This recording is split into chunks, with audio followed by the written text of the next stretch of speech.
Hello students, welcome back to my channel math tutor. আশা করি তোমরা সকলে ভালো আছো। আজকে এই ভিডিওর মাধ্যমে আমরা পড়ব ক্লাস 6-এর 6 নম্বর চ্যাপ্টার অর্থাৎ কোষে দেখি 6, পেজ নম্বর হচ্ছে 87 এবং দাগ নম্বর 1-এর দাগের অঙ্ক, 2-এর দাগের অঙ্ক, 3-এর দাগের এবং 4-এর দাগের। এই 4-এর দাগ পর্যন্ত অঙ্ক আমি তোমাদেরকে এই ভিডিওর মাধ্যমে করে দেখাবো এবং প্রত্যেকটা অঙ্ক ভালো করে বোঝাবার চেষ্টা করব। তোমরা প্রথম থেকে শেষ পর্যন্ত ভিডিওটা দেখো এবং প্রত্যেকটা অঙ্ককে ভালো করে বোঝার চেষ্টা করো। ঠিক আছে, তাহলে শুরু করছি। দেখো 1-এর দাগের অঙ্ক। তো 1-এর দাগের অঙ্কটা কি বলেছে, মনে মনে হিসাব করতে বলেছে। তো আমরা এখানে মনে মনে হিসাব করব না, আমরা খাতায় অঙ্কটা কষে দেখাবো। তো 1-এর দাগের এই অঙ্কটা বলছে 10 টাকার 1-এর 2 অংশ সমান কত? 10 টাকার 1-এর 2 অংশ সমান কত?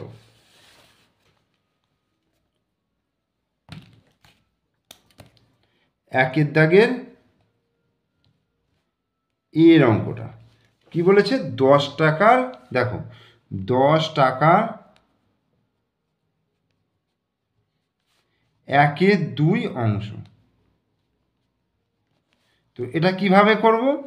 10 টাকা এর 1-এর 2 অংশ, এর মানে কি গুণ, অর্থাৎ 10 গুণিত 1-এর 2। তাহলে 10-এর সঙ্গে যদি 1-এর 2 গুণ করি এরকম আসবে। তাহলে এত কি লিখব? এত টাকা লিখব।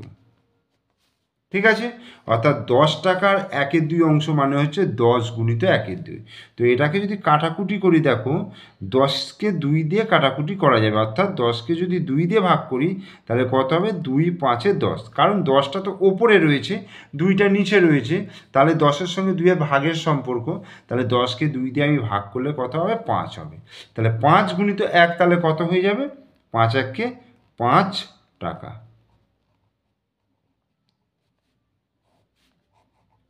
উত্তর। এরপরে বিয়ের দাগের অঙ্কটা কি বলেছে? বিয়ের দাগের বলছে 25 টাকার 1-এর 5 অংশ সমান কত? 25 টাকার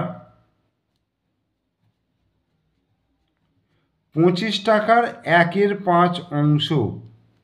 তাহলে কি লিখবো এটাকে? সেম অঙ্ক। তাহলে 25 গুণিত 1-এর 5, যেহেতু টাকার বলেছে তাহলে 25 গুণিত 1-এর 5 টাকা হলো।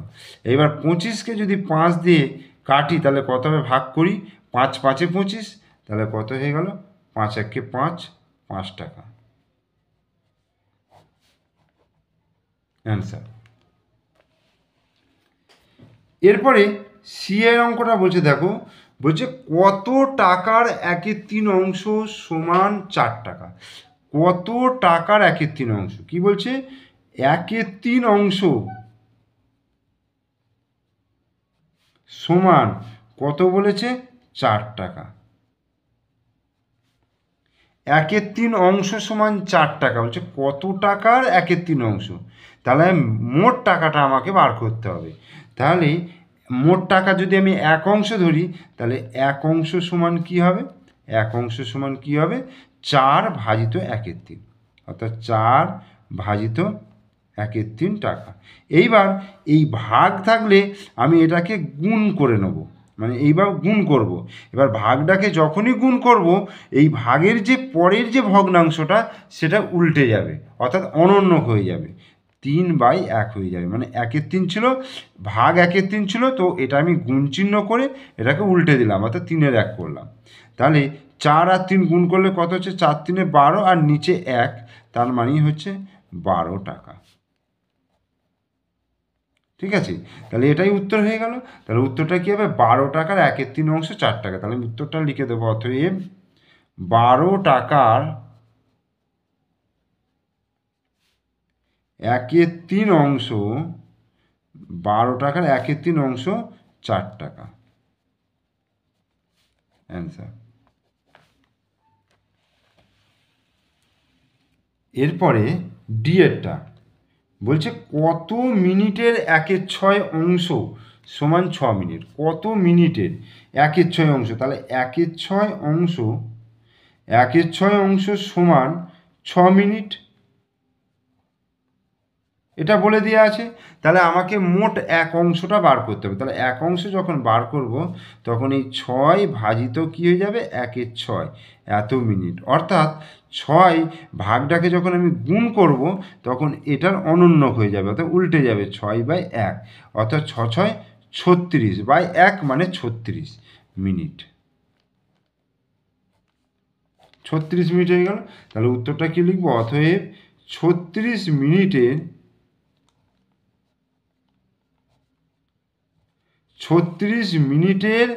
1/6 অংশ 6 মিনিট। অ্যান্সার। এরপরে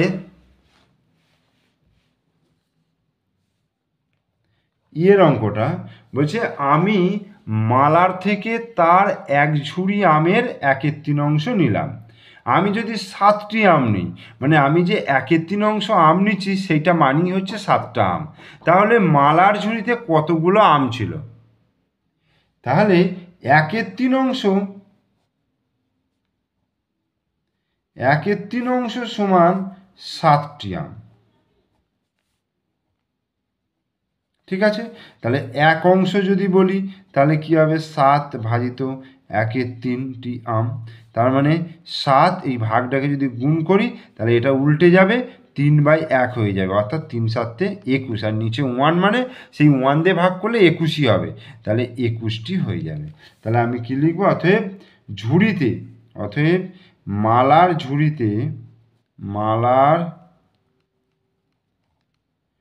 ঝুড়িতে কতগুলি আম ছিল? 21টি। মালার ঝুড়িতে 21টি আম ছিল। অ্যান্সার। এরপরে এফেরটা কি বলছে দেখো, আমি বইয়েতেই দেখাচ্ছি এটা। এফেরটা বলছে দেখো এখানে একটা বক্স করা আছে, সেই বক্সের মধ্যে কি কি রয়েছে? বৃত্ত রয়েছে, ত্রিভুজ রয়েছে আর চতুর্ভুজ রয়েছে। ঠিক আছে, তাহলে ওপরে ছবির বৃত্তের 2/7 অংশ লাল রং, ত্রিভুজের 3/5 অংশ সবুজ রং আর চতুর্ভুজের 1/7 অংশ চতুর্ভুজের নীল রং দিই। তাও আগে আমাকে দেখতে হবে বৃত্ত কতগুলো আছে। ঠিক আছে, তাহলে তো আমি এই বৃত্তর সংখ্যাটা দেখি কতগুলো আছে। 1 2 3 4 5 6 7টা, তাহলে বৃত্তের সংখ্যা আছে 7। আচ্ছা, ত্রিভুজের সংখ্যা কতগুলো আছে? 1 2 3 4 5 6 7 8 9 10, তাহলে ত্রিভুজের সংখ্যা আছে 10টা। আর চতুর্ভুজের সংখ্যা কটা আছে? 1টা 2টো 3টে 4টে 5টা 6টা 7টা, তাহলে 7টা। এইবার বলেছে বৃত্তের 2/7 অংশ লাল রং দিতে বলেছে। বৃত্তের 2/7 অংশ মানে 7 গুণিত 2/7 হলো, তাহলে 7 7 কেটে গেল, তাহলে দুটি লাল রং, তাহলে দুটো বৃত্তে লাল রং দেবে। ঠিক আছে, আচ্ছা 10 গুণিত, এবার ত্রিভুজের বলেছে 3/5, তাহলে 3/5, 10 গুণিত 3/5, তাহলে 5 দুগুণে 10 হলো, তাহলে 3 দুগুণে কত হলো? 6টি, তাহলে কত হলো? সবুজ রং। তাহলে 6টা ত্রিভুজে সবুজ রং করে দিতে হবে। আর চতুর্ভুজে দেখো 1/7 অংশ মানে 7 গুণিত 1/7, 7 7 কেটে গেল, তাহলে একটি চতুর্ভুজে নীল রং। ঠিক আছে, এইবার তোমরা এইখান থেকে তাহলে দুটো বৃত্তে লাল রং করবে। ধরো আমি এখানে যদি লিখে দিই লাল, এটা একটা লাল, এটা একটা লাল, লাল লিখলে আচ্ছা 6টায় সবুজ, 6টা ত্রিভুজের সবুজ রং, তাহলে দন্তস্ব 1টা 2টো 3টে 4টে 5টা 6টা সবুজ রং করে দিলাম, আর একটা নীল রং, এইটাতে একটা নীল রং করে দিলাম, ব্যাস। তাহলে আমার কিন্তু অঙ্কটা কমপ্লিট হয়ে গেল। এরপরে জি এর অঙ্কটা কি বলছে, যে আজ বাবা 10 লিটার খাবার জল কাছের টিউবওয়েল থেকে এনেছেন। মা 1/5 জলে রান্না করলেন, বাকি জলের 1/4 জল খাওয়ার পরে এখনো কত জল পড়ে আছে। তাহলে মোট জল হচ্ছে কত? মোট জল হচ্ছে 10 লিটার। মোট জল 10 লিটার, ঠিক আছে। মোট জল হচ্ছে কত? 10 লিটার। মা 1/5 জলে রান্না করলেন, তাহলে মা রান্না করলেন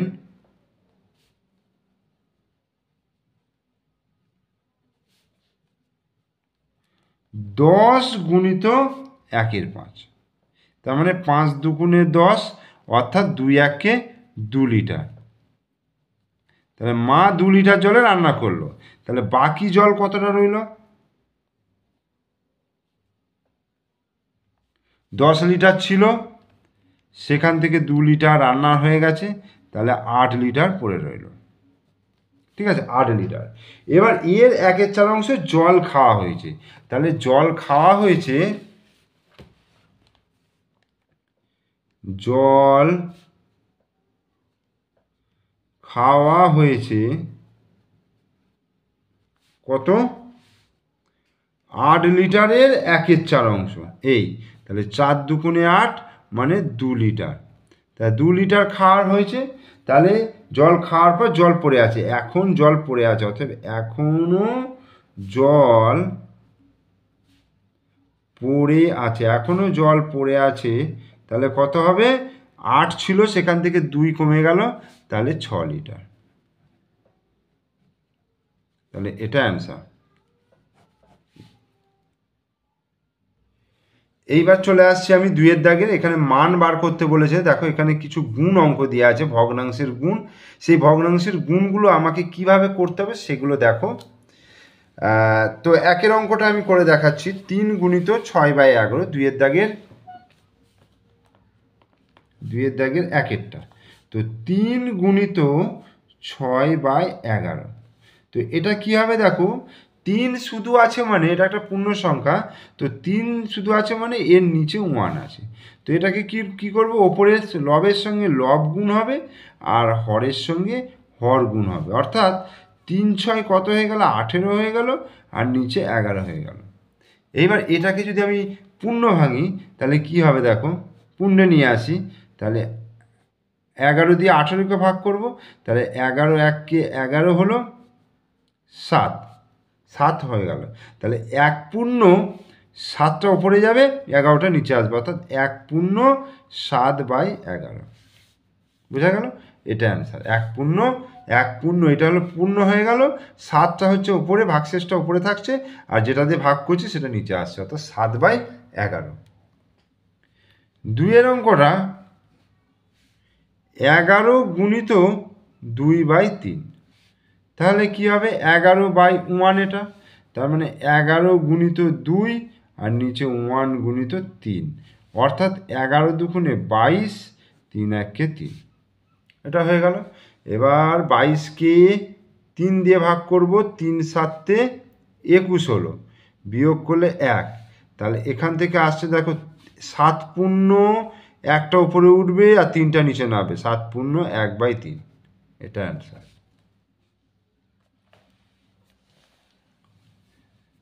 এরপরে 3-এর অঙ্কটা কি আছে?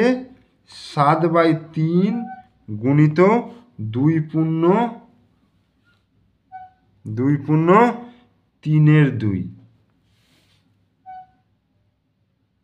2 পূর্ণ 3-এর 2, এটা অঙ্কটা ভুল আছে মনে হচ্ছে। তার কারণ হচ্ছে ওপরে বেশি নিচে কম আছে, এটা যদি হয় তাহলে এটা তো 3 পূর্ণ হয়ে যাবার কথা, ঠিক আছে।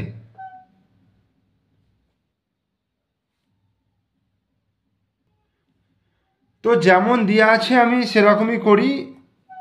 তো 7/3 এটা হয়ে গেল, গুণিত দেখো 2 দুগুণে 4, 2 দুগুণে 4, 4-এর সঙ্গে 3 যোগ করব, 4 আর 3 7, তাহলে উপরে 7 আর নিচে এই 2টা হবে। কিভাবে করলাম? এই 2-এর সঙ্গে 2 গুণ করব, 2 দুগুণে 4, 4-এর সঙ্গে এই 3টা যোগ করব, 7 হলো, 7 বাই নিচে 2 হলো। এইবার কি হবে 7 গুণিত 7 আর নিচে আসবে 3 গুণিত 2। তো 7 7 49 বাই 3 দুগুণে 6। তো এটাকে পূর্ণে নিয়ে আসি, দেখো 6 7 42, 6 8 48, এক ভাগশেষ থাকছে, তাহলে কত হয়ে গেল 8 পূর্ণ 1 6 অ্যান্সার। 4 অঙ্কটা দেখো, 4 অঙ্কটা হচ্ছে 3 8 গুণিত 6 4, 3 8 গুণিত 6 4। এটা দেখো কাটাকুটি করা যাবে, এই যে ওপর নিচে কাটাকুটি করা যাবে, কোনাকুনি কাটাকুটি করা যাবে। তার কারণ হচ্ছে ওপরের সঙ্গে নিচেরটা হচ্ছে ভাগের সম্পর্ক। দেখো 2 দিয়ে যদি কাটে 3 দুগুণে 6 আর 2 দুগুণে 4 হয়ে গেল, আর কাটাকুটি যাবে না। তাহলে ওপরে 3 গুণিত 3 হচ্ছে আর নিচে দেখো 8 গুণিত 2, তার মানে 3 3 9 বাই 8 দুগুণে 16 অ্যান্সার। 5 অঙ্কটা 6 বাই 49 গুণিত 7 বাই 3, এই হলো। তাহলে কাটাকুটি করি, দেখো 3 দুগুণে 6 হলো, আর এখানে 7 7 49, তাহলে অ্যান্সার হয়ে গেল 2 বাই 7।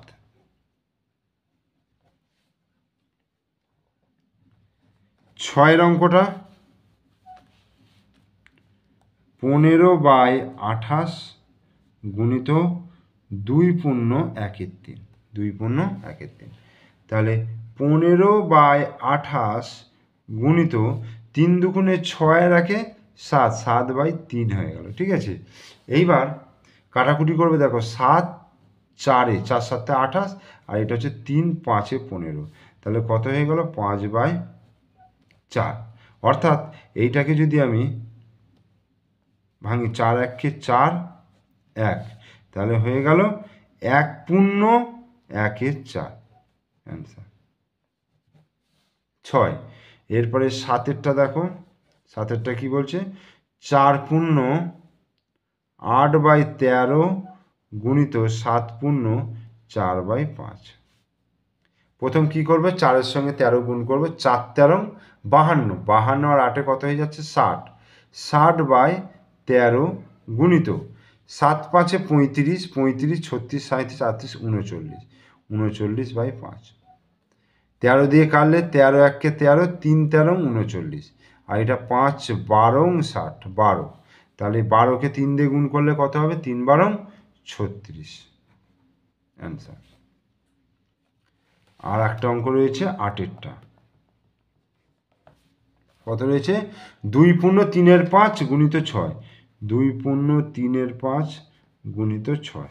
তাহলে এটাকে পূর্ণ ভাঙি, 5 দুগুণে 10, 10 আর 3 কত হচ্ছে 13, 13 বাই 5 গুণিত 6, 6-এর নিচে কিছু নেই মানে 1 আছে, তাহলে 13 গুণিত 6 বাই 5 গুণিত 1, অর্থাৎ 6 13 কত 78, 78 বাই 5 এটা হলো। তো 78কে ভাগ করি, 5 1 5 হলো, 2 8 28, 5 5 25 3, তাহলে কত হচ্ছে 15 পূর্ণ 3 বাই 5 অ্যান্সার। এর পরের অঙ্কটা হচ্ছে 3-এর দাগের, বলছে একটি বালতিতে 1/2 লিটার জল ধরে, তাহলে এরকম 7টি বালতিতে কত লিটার জল ধরবে। তাহলে লিখব একটি বালতিতে জল ধরে,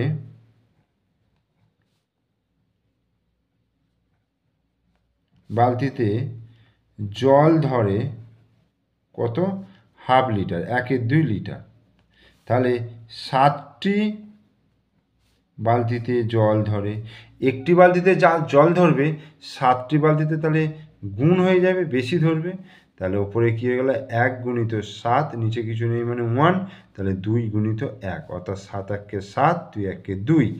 এটাকে যদি পূর্ণে ভাঙি, 3 দুগুণে 6 1, অর্থাৎ 3 পূর্ণ 1/2 লিটার, তাহলে এটাই কিন্তু অ্যান্সার হয়ে গেল 3 পূর্ণ 1/2 লিটার। এরপর 4 দাগের অঙ্কটা বলছে অখিলবাবু অবসর গ্রহণের পর তার সম্পত্তির 1/4 পাড়ার লাইব্রেরিতে দান করেন, বাকি সম্পত্তির 1/6 স্ত্রীকে দেন, বাকি অংশ 2 ছেলের মধ্যে সমান ভাগে ভাগ করে দেন। হিসাব করে দেখি অখিলবাবু স্ত্রীকে ও 2 ছেলের প্রত্যেককে কত অংশ সম্পত্তি দিলেন, কত অংশ সম্পত্তি দিয়েছে বলছে। তাহলে অখিলবাবু অবসর গ্রহণের পর তার সম্পত্তি 1/4 পাড়ার লাইব্রেরিতে দেন, বাকি সম্পত্তি 1/6 স্ত্রীকে দেন। তাহলে আগে আমাকে কি করতে হবে বলো তো, আগে সম্পত্তির মোট পরিমাণ ধরে নিতে হবে। তাহলে ধরি সম্পত্তির মোট পরিমাণ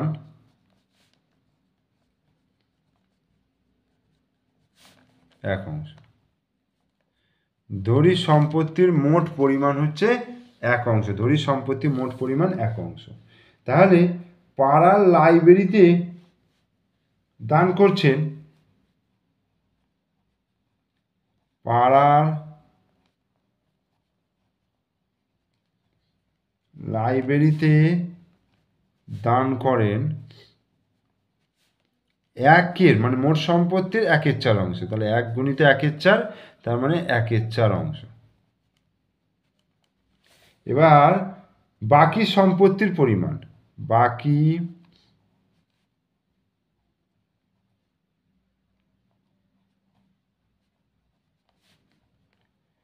বাকি সম্পত্তির পরিমাণ কি হবে, 1 বিয়োগ 1/4। 1 থেকে 1/4 বিয়োগ করব।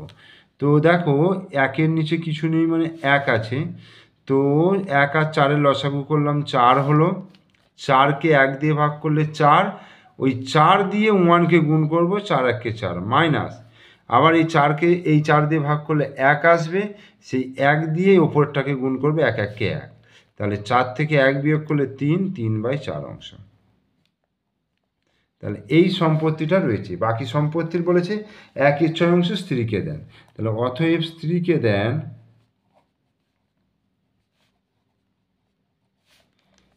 দেন কত, বাকি সম্পত্তির কত অংশে, 1/6। এই তাহলে 3 দুগুণে 6, তাহলে ওপরে হলো 1, 4 দুগুণে 8, 1/8 অংশ কে পেল, স্ত্রী পেল।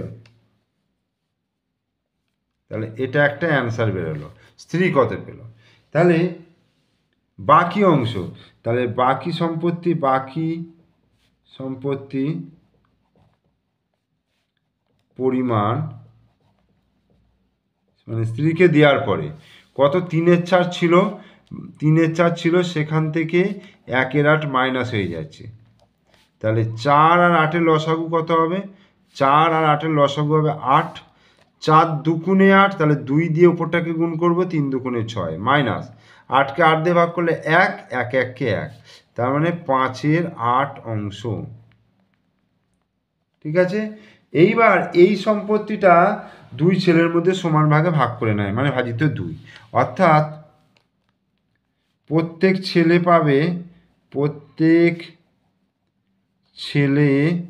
পাবে কত, 5/8 ভাজিত 2 এত অংশ।